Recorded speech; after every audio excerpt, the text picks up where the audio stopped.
Good day, ma'am and sir. My name is Rebecca Tampos, 30 years old, single. I am a college graduate. I took up Bachelor of Arts in Political Science from Cebu, Philippines.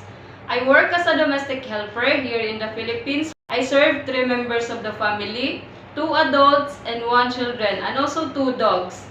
My duties are taking care of children, cooking, cleaning, laundry, ironing, car washing, gardening, marketing, and also taking care of pets.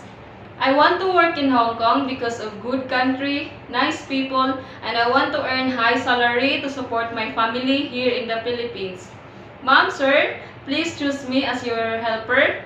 I promise that I will do my duties and responsibilities and I will follow all your rules and regulations because I am a fast learner person, hardworking, respectful, kind, honest, and a jolly person. Thank you and God bless.